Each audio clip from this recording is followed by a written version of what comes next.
चलिए आज एक ऐसी दुनिया में चलते हैं जो मानो समय के साथ थम सी गई है।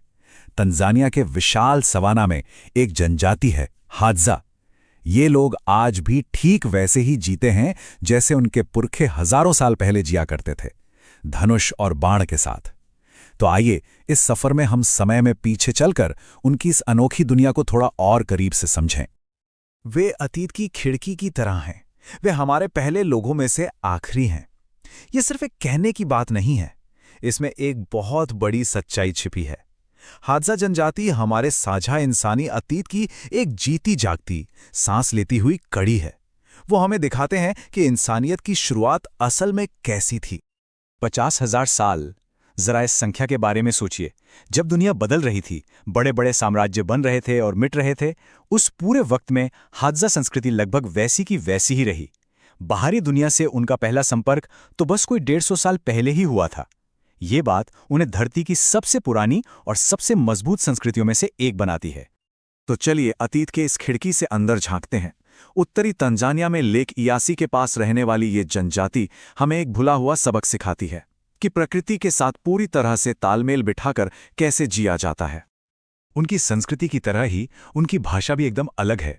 हादजानी भाषा में कुछ ऐसी क्लिक की आवाजें हैं जो दुनिया की ज्यादातर भाषाओं से अब गायब हो चुकी हैं। ये सिर्फ बातचीत का एक जरिया नहीं है, ये उनकी पहचान का एक जिंदा सबूत है जो उन्हें सीधे हमारे सबसे पुराने पूर्वजों से जोड़ता है।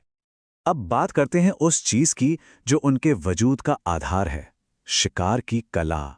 हादजा अपने सारे औजार सीधे जमीन से, मतलब प्रकृति से ही बनाते हैं। ये कोई मामूली हथियार नहीं है, ये पीढ़ियों से चले आ रहे ज्ञान, हुनर और कला का एक जीता जागता नमूना है। हर हादजा शिकारी की अपनी एक खास पहचान होती है जो उनके औजारों पर नजर आती है। उनके धनुष उनकी कामयाबियों की कहानियां सुनाते हैं, हर निशान एक सफल शिकार की याद दिलाता है। तीरों पर पक्षियों के पंख उन्हें एकदम सटीक बनाते हैं। और सबसे दिलचस्प बात, हर तीर पर एक अनोखी नक्काशी होती है, एक तरह का सिग्नेचर, जिससे ये पक्का हो जाता है कि निशाना किसने लगाया था। ये सम्मान और पहचान का एक सिस्टम है। लेकिन जब बड़े शिकार की बात आती है तो उन्हें एक बहुत ही ताकतवर साथी की जरूरत पड़ती है, जहर। डेजर्ट रोज नाम के पेड़ की टहनियों से वे एक जानलेवा जहर तैयार करते हैं।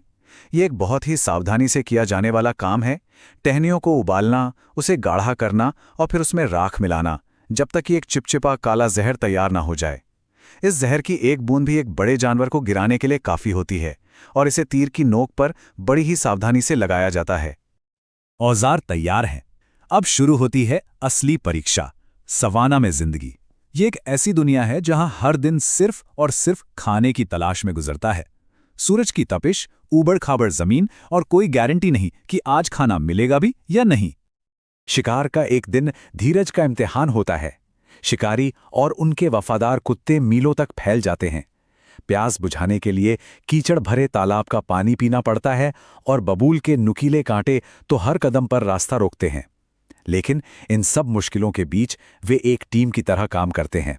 शिकार को ढूंढने और उसे घेरने के लिए सब एक साथ मिलकर चलते हैं। जरा उनकी मेहनत का अंदाजा लगाइए। 36,000 कदम, और ये सिर्फ 7 घंटे के एक शिकार का हिसाब है, वो भी मुश्किल रास्तों पर जानवरों का पीछा करते हुए।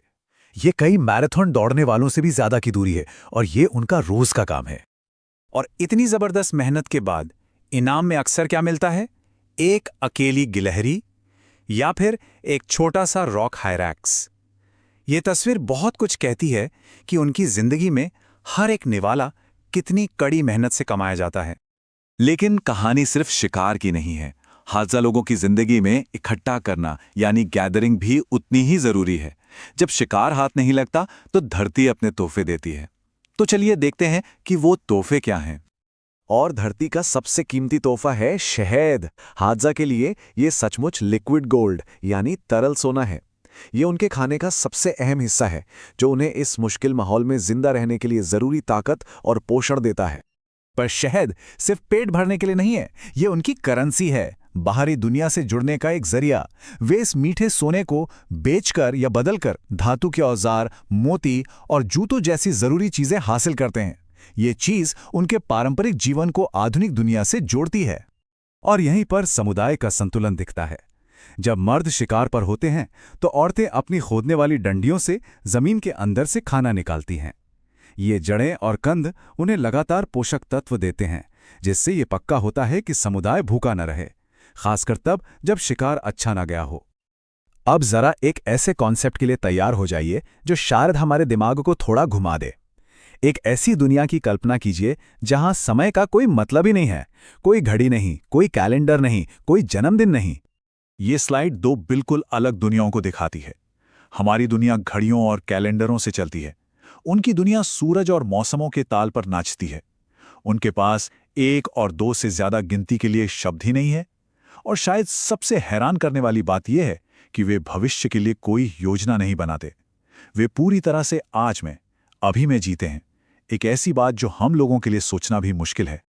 लेकिन 50,000 सालों से चली आ रही ये अनोखी जिंदगी अब एक बहुत बड़े खतरे का सामना कर रही है। आधुनिक दुनिया उनकी सरहदों पर दस्तक दे रही है और इसके नतीजे बहुत ही भयानक हैं। जरा इन आंकड़ों को देखिए, ये सच में चौंकाने वाले हैं। सिर्फ 50 सालों में हादजा लोगों ने अपनी 90% पुश्तैनी जमीन खोदी है। ये सिर्फ जमीन का एक टुकड़ा नहीं है जो चला गया, ये उनकी पहचान, उनकी संस्कृति और उनके जिंदा रहने के साधन का नुकसान है। उनकी पूरी दुनिया ही सिकुड़ती जा रही है। और जैसे जैसे जमीन गायब हो रही है, वैसे वैसे जानवर भी। बढ़ते खेत और मवेशी उन जंगली जानवरों को दूर भगा रहे हैं जिन पर हादजा लोग निर्भर हैं। कम जानवरों का मतलब है कम शिकार, और इसका सीधा मतलब है कि उनके लिए अपना पेट पालना भी लगभग नामुमकिन होता जा रहा है। तो आखिर में हम सबके लिए एक सवाल है, एक बहुत ज़रूरी सवाल। जैसे जैसे उनकी दुनिया ख़त्म हो रही है, क्या हम भी अपनी इंसानियत का एक हिस्सा खो रहे हैं? क्या हम अपने ही इतिहास की एक अनमोल खिड़की को हमेशा के लिए बंद कर रहे हैं?